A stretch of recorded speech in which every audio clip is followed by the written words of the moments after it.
உறவுகள் அனைவருக்கும் அன்பான வணக்கங்கள். நடேசன் வீட்டில் என்ன தான் பார்த்து பார்த்து சமைச்சு வச்சாலும் இங்கே வீட்டில் சாப்பிடாம எப்போ பாரு கடையிலே நின்று சாப்பிட்டுட்டு இருக்காரு அப்படின்னு சொல்லிட்டு இங்கே பாண்டி பார்த்துட்டு அதாவது ஒரு பெருசாக எடுத்துக்காமல் போனாலும் திரும்ப திரும்ப அவர் கண்ணில் அதே கடையில் அதே பொண்ணு அம்மா கிட்ட இந்த மாதிரி அங்கேயே வாங்கி சாப்பிட்டுக்கிட்டு இப்படியே அங்கேயே இருக்கிறத பார்த்த உடனே பாண்டிக்கு ஒரு மாதிரி டவுட் வர ஆரம்பிக்குது. இவர் என்ன எப்போ பாரு அந்த கடையிலே நிற்கிறாரு அப்படின்னு சொல்லிட்டு இப்போ பார்க்குற டைமில் தான் பார்த்தா இங்கே வீட்டுக்கும் காசெல்லாம் கொடுக்கறதில்ல, என்ன பண்ணுறாரு எது பண்ணுறாருன்னு சொல்லிட்டு கடைசியில் பாண்டிக்கிட்டே வந்துட்டு கண்ணில் மாட்டிடுறாரு. அதே கடையில் நின்று இங்கே செம்பருத்தி ஒரு மாதிரி கடையில் கடங்காரங்களாம் வந்து கேட்குறாங்க, வட்டிக்கு பணம் வாங்கி தான் நடத்திட்டுருக்கேன் அப்படிலாம் செம்பருத்தி அழுகும்போது இதுக்கு என்ன செம்பருத்தி ஏன் அழுதிட்டுருக்கா இந்தா அப்படின்னு சொல்லிட்டு தான் வச்சுருந்த பணத்தை எடுத்து செம்பருத்தி கிட்டே கொடுக்குறாரு. அதை பாண்டியுமே பார்த்துடுறாரு. ஆனால் வீட்டில் வந்து பார்த்தா இதை பற்றி எதுவும் சொல்லிக்காமல் இருந்தாலும் அடுத்த மாதம் டியூவுக்கு கடங்காரங்க அவங்க வீட்டு வாசலில் வந்து நிற்க போகிறாங்க. அப்போ தான் அங்கே வந்து பூகம்பமே வெடிக்க போகுது. பாண்டி வச்சு நல்லா கேட்க போகிறாரு அப்படின்னு நீங்கள் நினச்சிங்கன்னா மறக்காமல் இந்த வீடியோக்கு ஒரு லைக்கை மட்டும் கொடுத்துருங்க. இங்கே வண்டியை வந்து பல்லவனுக்கு கொடுத்துட்டாரு அப்படின்னு அது தெரிஞ்ச உடனே வானதி வந்துட்டு எதுக்காக கொடுத்த அப்படின்னு சொல்லிட்டு வழக்கம் போல் சண்டையை ஆரம்பிக்கிறாங்க. இதை கேட்ட பாண்டி, நீ அதை ஒரு பொருளாக கூட மதிக்கல, அதை ஒரு பொருட்டாக கூட மதிக்காமல் காலில் மிதிக்காத குறையா இதெல்லாம் ஒரு வண்டியாங்கிற மாதிரி பேசினேன். நீ தான் ஆல்ரெடி ஒரு வண்டி வாங்கிட்டியே, உனக்கு டாக்டர் கொடுத்த வண்டி இருக்கும்போது நான் வாங்கி கொடுத்த வண்டியெல்லாம் உனக்கு பெருசாக தெரிய போகுது, அது சும்மா நிற்கிறதுக்கு பல்லவங்கிட்டையாவது இருக்கட்டும், நான் பல்லவங்கிட்ட கொடுத்துட்டேன் அப்படிங்கிறாங்க. பல்லவங்கிட்ட கொடுத்துட்டேன்னா அப்படின்னா அந்த வண்டியை நீ எனக்காகவே வாங்கலை, நான் வேணான்னு சொன்னதுனால உடனே பல்லவனுக்கு தூக்கி கொடுத்துருவியா, ஏன் அது எனக்கே இருந்தால் என்ன அப்படிங்கிறாங்க. என்ன ரெண்டு வண்டியை ரெண்டு காலில் ரெண்டு சைடு வச்சுட்டு அப்படி ஓட்டிகிட்டு போறியா நீ அப்படிங்கிறாங்க. இங்கே பார் பாண்டி, நீ வார்த்தைக்கு வார்த்தை அப்படியே வதண்டவாதத்துக்கு பேசுகிற அப்படிங்கிறாங்க. இங்கே பார் வானதி, நீ தான் இப்போ அப்படி பேசிகிட்டு இருக்க, இப்போ என்ன நீ வண்டி வேணான்னு சொல்லிவிட்ட, அதனால் நான் பல்லவனுக்கு கொடுத்துட்டேன் அவ்வளோதான். இது சாதாரணமாக எடுத்துகிட்டு போகாமல் கடையில் வேறு அவ்வளோ நேரம் நின்று வேலை பார்த்துட்டு வந்திருப்பேன், அந்த டயர்டில் இப்போ தேவையில்லாமல் இப்போ சண்டை வேறு நீ போட்டு உன் எனர்ஜியை வேஸ்ட் பண்ண போறியா அப்படின்னு இதையும் கூலாக தான் பாண்டி சொல்கிறாரு. ஆனால் அதையும் ஏற்றுக்கிற மனப்பக்குவத்துக்கு வானதி இல்லை. முகத்தை ஒரு மாதிரி உருன்னே வச்சுக்கிட்டு, ஆமாம் நிச்சயதார்த்த வேலையெல்லாம் எப்படி போகுது அப்படிங்கிறாங்க. அதெல்லாம் ஒன்று ஒன்றா போய்கிட்டே தான் இருக்குது, ட்ரெஸ் எடுக்கிறதுக்காக போயிருக்காங்க அவங்க ரெண்டு பேரும், சோழனும் அவங்களும் போயிருக்காங்க அப்படிங்கிறாங்க. ஓ சரி சரி அப்படின்னு பேசிகிட்டு இருக்கும்போதே இங்கே கண்ணன் டக்குன்னு பார்த்துட்டு, அப்புறம் வானதி அங்கே சேரனனுக்கு கல்யாணம் ஆயிடுச்சுன்னா அடுத்த கல்யாணம் உங்களுக்கு தானே, அப்படியே டக்குன்னு உடனே கல்யாணமும் பண்ணிடுவீங்க அப்படின்னு சொல்லிட்டு இங்கே கண்ணை பார்த்துட்டு சிரிச்சுக்கிட்டே கேட்கும்போது வானதிக்கு இங்கே கோவம் கொஞ்சம் கூட குறையில. அப்படியே ஒரு மாதிரி உருன்னு மூஞ்சி வச்சுட்டு, ஆமாம் உடனே இவனை கல்யாணம் பண்ணுறதுக்கு அப்படியே துடிச்சிட்டு நிற்கிறாங்களா இப்போ அப்படிங்கிறாங்க. ஏண்டி என்னெல்லாம் உடனே கல்யாணம் பண்ணிக்க மாட்டியா அப்படின்னு இங்கே பாண்டி கேட்ட உடனே, ஆமாம் ஒரு வண்டி கூட வாங்கி தர மாட்டேங்கிற, உன்னெல்லாம் கல்யாணம் பண்ணி நான் என்ன பண்ணுறது அப்படிங்கிறாங்க. ஏன் வண்டி வாங்கி கொடுத்தா தான் கல்யாணம் பண்ணுவியா அப்படின்னா, உனக்கு வண்டி கொடுத்தாருல அந்த டாக்டரை வேணால் கல்யாணம் பண்ணிக்கிறியா அப்படின்னு சொல்லிட்டு இங்கே பாண்டி கேட்ட உடனே வானதிக்கு அப்படியே ஒரு கோவம் வருது.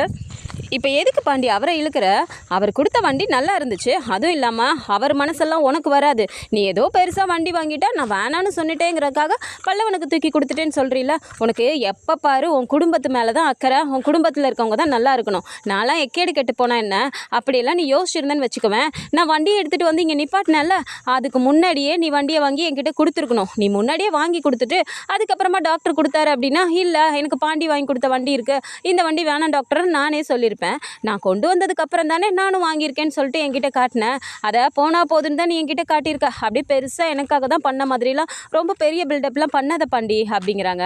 இங்கே பாண்டிக்கு அப்படி ஒரு கடுப்பு வருது, என்ன தான் பார்த்து செஞ்சாலும் இவளுக்கெல்லாம் கொஞ்சம் கூட ஒரு இதே இருக்காது அப்படின்ற மாதிரி ஒரு மாதிரி கடுப்புலேயே உட்காந்துட்டு, சரி வானதி நீ தேவையில்லாமல் பேசிகிட்டு இருக்க, டயர்டில் வர வந்திருப்ப, நீ கிளம்பு, எதுவாக இருந்தாலும் நாளைக்கு பேசிக்கலாம் அப்படிங்கிறாங்க.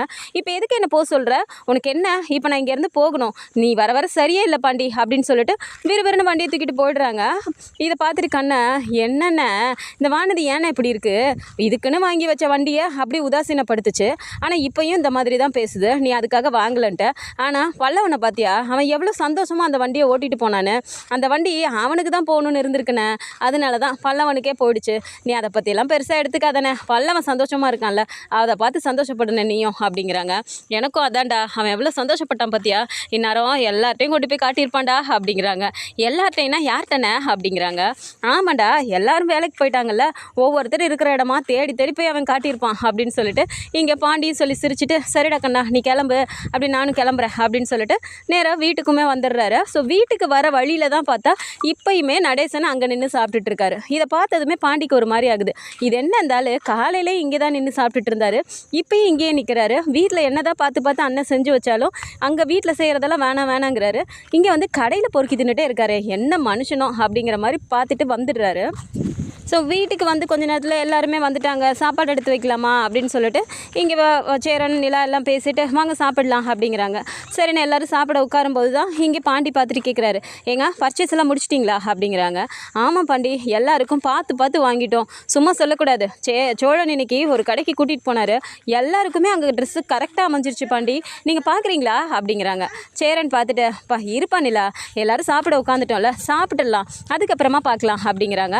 சரிங்கண்ணே அப்படின்னு சொல்லிட்டு இப்போ சாப்பாடு எல்லாத்துக்கும் எடுத்து வச்சுட்டு இருக்கும்போது தான் பார்த்தா நடேசன் அங்கேருந்து பாட்டு பாடிக்கிட்டே சைக்கிள் ஓட்டிட்டு வந்து நிப்பாட்டிட்டு வந்து உட்கார்றாரு. இதை பார்த்த நிலா டக்குன்னு எந்திரிக்கிறாங்க. சோழன் பார்த்துட்டு நிலா சாப்பிட உட்காந்துட்டு இப்போ நீ எங்கே எந்திரிக்கிற அப்படிங்கிறாங்க. அங்கிள் வந்துட்டார்ல சோழன், சாப்பிட்றாரான்னு கேட்டு வந்துடுறேன் அப்படின்றாங்க. சேரன் பார்த்துட்டு நீ உட்கார் பண்ணலா, நான் போய் கேட்குறேன் அப்படிங்கிறாங்க. இல்லைண்ணா பரவாயில்ல, நீங்கள் சாப்பிடுங்க, நான் இன்னும் சாப்பாட்டில் கையே வைக்கல, நீங்கள் சாப்பிட ஆரம்பிச்சிட்டிங்க, நீங்கள் சாப்பிட்டுட்டுருங்க, நான் போய் கேட்டுட்டு வரேன் அப்படின்ட்டு இப்போ எந்திரிக்க போகும்போது பாண்டி பார்த்துட்டு சொல்கிறாரு, ஏங்க இப்போ நீங்கள் போய் கேட்டாலும் சாப்பாடெலாம் வேணான்னு தான் சொல்ல போகிறாரு அவர், எதுக்கு போய் வேஸ்ட்டாக கேட்டுட்ருக்கீங்க அப்படின்றாங்க. ஏன் பாண்டி அப்படி சொல்கிறீங்க, அவர் ஒரு வேளை பசியாக கூட இருக்கலாம்ல, அவர் டேப்லெட்லாம் போடணும் அப்படிங்கிறாங்க. ஏங்க நீங்கள் தாங்க இப்படி அவருக்காக பார்த்து பார்த்து ஒன்று இது பண்ணிட்டுருக்கீங்க, நான் பார்க்குற வரைக்கும் பொழுதுக்கும் அந்த டிஃபன் கடையில் தான் அவர் நிற்கிறாரு அப்படிங்கிறாங்க. டிஃபன் கடையா, எந்த டிஃபன் கடைடா அப்படின்ட்டு சோழன் கேட்குறாரு. ஆமாண்டா, புதுசாக ஒரு பொம்பளை அங்கே ஒரு ரோட்டு கடை மாதிரி தள்ளு வண்டியில் போட்டிருக்குடா, காலையிலையும் பார்த்தேன், அங்கே தான் நின்று அந்த பொம்பளை கிட்ட பேசிக்கிட்டே சாப்பிட்டுட்டு இருந்தாரு, அந்த பொம்பளை சிரித்து சிரித்து பேசி சுட்டு சுட்டு கொடுத்துட்டு இருந்துச்சு, இப்போ பார்க்குறேன் நைட்டு வரும்போதும் அங்கேயே நின்று சாப்பிட்டுட்டு இருக்காருடா, என்ன மனுஷனோ, வீட்டில் இங்கே நம்ம பார்த்து பார்த்து சமைச்சு வச்சாலும் அந்த கடையிலே தான் நிற்கிறாரு எப்போ பார்த்தாலும் அப்படின்ட்டு இங்கே பாண்டி சொன்னோன்னே நிலா யோசிக்கிறாங்க. ரோட்டு கடை டிஃபன் கடையில் நின்று அந்த பொம்பளை கிட்ட சிரித்து சிரித்து பேசினாரா அப்படின்னா அவரோட அந்த எக்ஸுன்னு சொன்னார், அவங்கக்கிட்ட தான் பேசுவாரோ அப்படிங்கிற மாதிரி நிலா இப்படி யோசிக்கிறாங்க. சோழன் பார்த்துட்டு நிலா என்ன நிலா யோசிச்சுட்டு இருக்க, சாப்பிடு அப்படிங்கிறாங்க. இருங்க சோழன் வரேன் அப்படின்ட்டு எழுந்து வெளியே போகிறாங்க. நீ திருந்தவே மாட்ட அப்படின்ட்டு இங்கே சோழனும் சாப்பிட ஆரம்பிக்கிறாரு. ஸோ நிலா எழுந்து வெளியே போய் பார்த்தா இங்கே நடேசன் போயிட்டு அந்த கட்டிலில் உட்காந்துட்டு ரேடியோ ஆன் பண்ணி சவுண்டாக பாட்டை வச்சுட்டு அவர் பாட்டுக்கு பாட ஆரம்பிக்கிறாரு. போய் சைலண்ட்டாக நிற்கிறாங்க. அப்படியே எதாச்சும் திரும்பி பார்த்தவர், என்னம்மா நீ பாட்டுக்கு வந்து நின்றுட்டுருக்க அப்படின்றாங்க. ஆமாம் சாப்பிட்டீங்களா நீங்கள் அப்படிங்கிறாங்க. எனக்கு என்னம்மா, நான் நல்லா சாப்பிட்டேம்மா வயிற்றுக்கு அப்படிங்கிறாங்க. எங்கே சாப்பிட்டீங்க அப்படின்றாங்க. இதை நம்ம கேள்வி, வீட்டில் சாப்பிட்லன்னா கடையில் தானே சாப்பிட்ருப்பேன், அதெல்லாம் நல்லா சாப்பிட்டேம்மா அப்படிங்கிறாரு. அது என்ன பழக்கம் அங்கிள், வீட்டில் இங்கே எல்லாம் சமைச்சு வச்சுருக்கோம், எப்போ பாரு கடையில் சாப்பிட்டு வரீங்க, கொஞ்ச நாளாவே நீங்கள் சரியே இல்லையே அப்படின்றாங்க. என்னம்மா சரியே இல்லை, வாய்க்கு நல்லா இருந்துச்சாங்க, அதனால அங்கே சாப்பிட்டேன் அப்படிங்கிறாங்க. எங்கே சாப்பிட்டீங்க அப்படின்னோடனே, வேற எங்கம்மா, நான் தான் அன்னைக்கே சொன்னேனே என் பழைய காதலியை பார்த்தேன்னு, அவள் தாம்மா ரோட்டு கடை ஒன்று போட்டிருக்கா, ஆனால் சும்மா சொல்லக்கூடாது, அவள் கைப்பக்குவம் அவ்வளோ நல்லா இருக்குமா, அந்த இட்லிக்கும் மீன் குழம்புக்கும் அந்த சிக்கன் குழம்புக்கும் சும்மா இட்லி என்ன இழுன்னு இழுத்துக்கிட்டே இருக்கும் தெரியுமா, எவ்வளோ சாப்பிட்டாலும் பத்தலை, இருந்தாலும் பரவாயில்லண்ணே, நான் அங்கேயே சாப்பிட்டு வந்துடுறதுமா, உங்களுக்கு வேணும்னா கூட அன்றைக்கி வாங்கிட்டு வந்தேனே, சாப்பிட்டீங்கல்ல, நல்லா இருந்துச்சுல்ல அப்படிங்கிறாங்க. நான் நினச்சேன் என்னடா இத்தனை கொண்டு வந்திருக்கீங்கன்னு, என்ன உங்கள் பழைய காதலி எல்லா சேல்ஸும் முடிச்சுட்டு மிச்சம் மீதி இருந்ததெல்லாம் கொடுத்து விட்டாங்களா அப்படிங்கிறாங்க. என்னம்மா இப்படி பேசிவிட்ட, என் பிள்ளைங்கெல்லாம் அங்கே வீட்டில் இருக்கானுங்க, இத்தனை பேர் இருக்கானுங்க அப்படிலாம் சொல்லவும் கொண்டு போய் கொடுங்கண்ணே, அவதாம்மா ஆசையாக கொடுத்து விட்டா, இப்படி கேட்டுட்டியே அப்படின்றாங்க. சரி என்ன எப்போ பாரு அங்கேயே நின்றுட்டு இருக்கீங்களாமே, அவங்க எங்களுக்கு பேச்சுவாக்கில் அப்படியே காதில் கேட்குது அப்படிங்கிறாங்க. என்னது அங்கேயே நின்றுட்டுருக்கேனா, யார் சொன்னா, இதா இவங்க எவனாவது பார்த்துட்டு வந்து சொன்னானுங்களா உன்ட்ட அப்படிங்கிறாங்க. யார் சொன்னா என்ன, வண்டிக்கெலாம் போகிறீங்களா இல்லையா, அங்கேயே நின்றுட்டுருக்கீங்களா பொழுதுக்கும் அப்படின்றாங்க. ஏம்மா பொழுதுக்குமாம்மா அவள் கடை போட்டுட்ருக்கா, காலையில் அங்கே இருப்பா, அப்புறம் சாயந்தரத்தில் அங்கே நைட்டு வரைக்கும் இருப்பா, தனியாக நின்றுட்டுருக்கல்லம்மா, கண்ட பொறுக்கி பயல்கள்லாம் வருவானுங்க, தேவையில்லாமல் ஏதாவது பேசுவானுங்க, அதான் கூடவே கொஞ்சம் நேரம் நின்றுட்டு இருந்துட்டு அப்படியே அவள் கடையை எடுத்து வச்சப்பறம் அங்கே அப்படியே விட்டுட்டு நான் பாட்டுக்கு வரேன் அப்படிங்கிறாங்க. இந்த வேலையெல்லாம் இப்போ நீங்கள் பார்க்க ஆரம்பிச்சிட்டிங்களா அப்படின்றாங்க.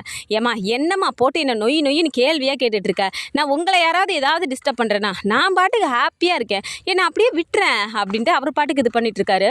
சோழன் எட்டி பார்த்துட்டு என்ன இவ்வளோ நேரம் ஆச்சு காணுமே, சாப்பிடாமல் அங்கே போய் நின்றுட்டுருக்காளே அப்படின்ட்டு, நிலா என்ன பண்ணிட்டுருக்க அப்படின்னு வெளியே வராங்க. இதோ உன் புருஷன் கூப்பிட்டான்ல, என்னை கேள்வியாக கேட்டு சாவடிக்காமல் போ உள்ள அப்படிங்கிறாரு. இந்த ஆளுக்கிட்ட எல்லாம் சாப்பிட்டியா இல்லையான்னு கேட்குறதுக்கு நீ வந்த பார்த்தியா, உன்னை சொல்லணும் நிலா, நீ வா வந்து சாப்பிடு அப்படின்ட்டு இங்கே நிலாவையும் உள்ளே கூட்டிகிட்டு போயிடுறாரு. நிலாவும் சாப்பிட்டு எல்லாருமே படுத்துடுறாங்க. இப்போ அடுத்த நாள் அந்த நிச்சயதார்த்தத்துக்கான எல்லா வேலையும் ஆகிட்டுருக்கு. ட்ரெஸ் எல்லாம் ஸ்டிச் பண்ணி வந்ததுக்கப்புறம் சேரனுக்கு இப்போ போட்டு பார்த்தோன்னே சேரன் அதை போட்டு வந்து நிற்கிறாரு. பார்க்குறதுக்கே அவ்வளோ அழகாக இருக்குது. பார்த்துட்டு ஆனால் சூப்பராக இருக்குண்ணே அப்படிங்கிறாங்க நிலா.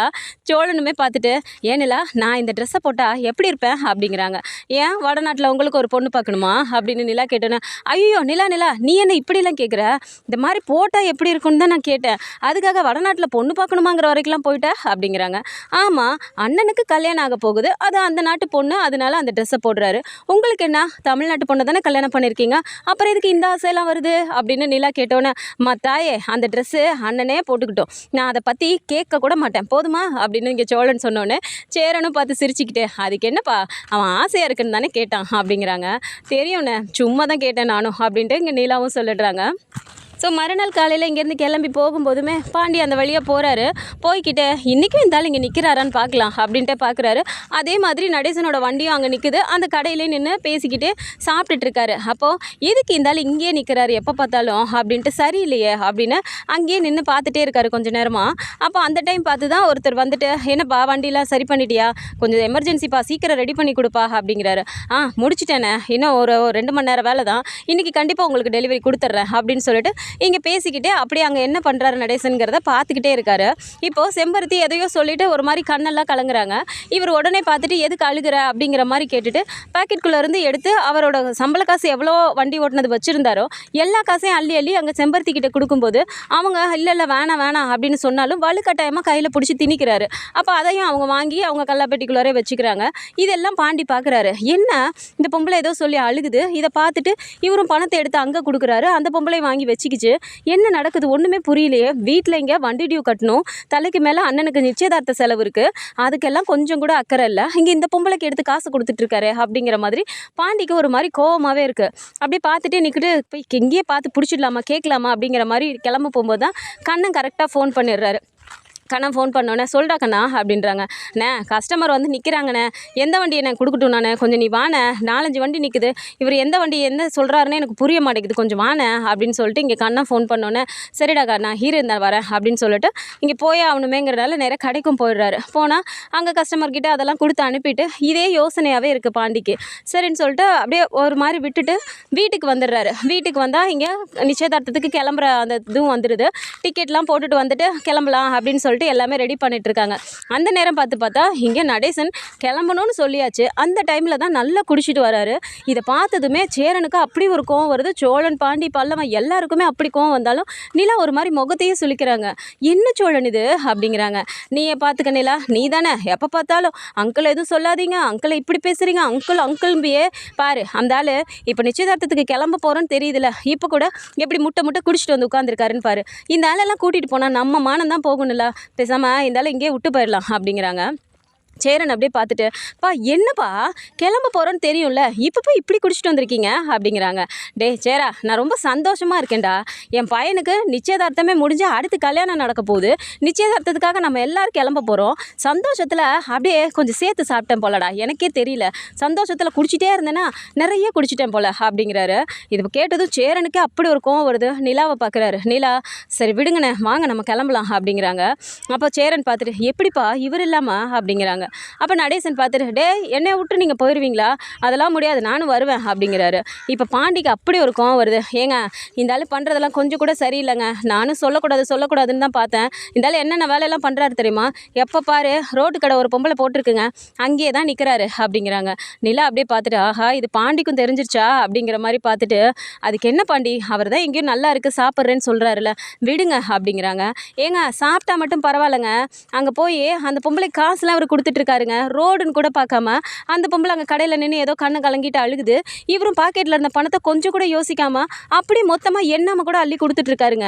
இந்த ஆளெல்லாம் என்ன பண்ணலாம், இங்கே வண்டி டியூ கட்டுறதுக்கு நம்ம கிட்ட வந்து நின்னானுங்களே, டிவி வாங்கலான்னு வச்சிருந்த காசு தானே எடுத்து கொடுத்தோம், அப்போல்லாம் கல் மாதிரி தானே இந்த ஆள் நின்றுட்டு இருந்தாரு, ஆனால் அந்த பொம்பளை அழுதோடனே அப்படியே காசு அள்ளி கொடுக்குறாருங்க. என்னங்க நினச்சிட்டு இருக்காரு இவர், நீங்கள் போய் இவருக்காக சப்போர்ட் பண்ணிட்டு இருக்கீங்க அப்படின்ட்டு இங்கே பாண்டி கேட்டோன்னே, பாண்டி நான் சப்போர்ட்லாம் பண்ணலை, எந்தெந்த விஷயத்தில் எப்படி விட்டு பிடிக்கணுமோ அப்படி பண்ணணும்னு தான் நினச்சேன், ஆனால் இவர் எதுக்கு காசுலாம் அவங்கக்கிட்ட கொடுத்தாரு அப்படிங்கிறாங்க. அதாங்க எனக்கும் தெரில, முதல்ல அந்த பொம்பளை யாருன்னு முதல்ல நம்ம கண்டுபிடிக்கணும் அப்படிங்கிறாங்க. ஐயோ பாண்டி அதெல்லாம் வேணாம், தேவையில்லாமல் எதுக்கு ஆராய்ச்சி எல்லாம் பண்ணிக்கிட்டு அப்படிங்கிறாங்க. பின்ன எதுக்குங்க இந்த ஆள் கடன் வாங்கின இடத்துல கொடுத்தா ஒரு நியாயம் இருக்குது, அந்த பொம்பளைக்கு கொடுக்குறாருன்னா என்னங்க இந்த வயசில் இந்த ஆள் பண்ணுற விஷயமா இதெல்லாம் அப்படிங்கிறாங்க. பாண்டி ப்ளீஸ் ஏன் அதையே போட்டு நோண்டிட்டு இருக்கீங்க அப்படின்னோடனே இங்கே சேரனும் சோழனும் பார்த்துட்டு, என்ன சொல்லிட்டு இருக்கான் பாண்டி. அப்படின்னா இந்த விஷயத்தை பற்றி உனக்கு தெரியுமா நிலா அப்படின்னு சொல்லிட்டு சோழன் கேட்குறாரு. ஆமாம் சோழன், எனக்கு தெரியும், அவங்க அங்கிளோட எக்ஸா அப்படிங்கிறாங்க. எது எக்ஸா அப்படின்னு சொல்லிட்டு இங்கே சோழன் ஒரு மாதிரி பார்த்துட்டு, அந்த ஆளை மொண்டை உடைக்கிறேன் பாரு, இந்த வயசில் அந்த ஆள் கிக்ஸுன்னு சுற்றிட்டு இருக்காரா? இங்கே அண்ணன் கல்யாணம் ஆகாமல் இருக்குது, கல்யாணத்துக்காக ஒன்று பண்ணிட்டு இருக்கோம், இதுக்கு ஒன்றும் பண்ணுறதுக்கு முடியல, இந்த ஆள் எக்ஸுக்கு காசு கொடுத்துட்டு வரானா அப்படின்ட்டு வேகமாக கோவத்தில் கல்லெல்லாம் தூக்கிட்டு போகிறாரு. டக்குன்னு சேரனும் அப்படியே ஹோல்ட் பண்ணிவிட்டு, டே விடுறா, இப்போ நீ பேசுனீன்னா எதுவுமே அவருக்கு புரிய போகிறதில்ல, அவ்வளோ மட்டையாகி கிடக்குறாரு, நீ ஏன்டா இப்போ தேவையில்லாமல் கத்திட்டு இருக்க அப்படின்றாங்க. கிளம்புற நேரத்தில் கூட நிம்மதியாக இருந்தாலும் இருக்க விட்றாரா பார்த்தியானே அப்படிங்கிறாங்க. சரி விடுடா பார்த்துக்கலாம் அப்படிங்கிற மாதிரியே இங்கேயும் பேசிகிட்டு இருக்காங்க. ஸோ நடேசன் வந்துட்டு வீட்டை பற்றின எந்த கவலையும் இல்லாமல், தலைக்கு மேலே இவ்வளோ செலவு இருக்கே அதை பண்ணணுங்கிறது கூட இல்லாமல், இப்போது முழுக்க செம்பருத்தினே ஒன்றும் பண்ண ஆரம்பிக்க போகிறாரு.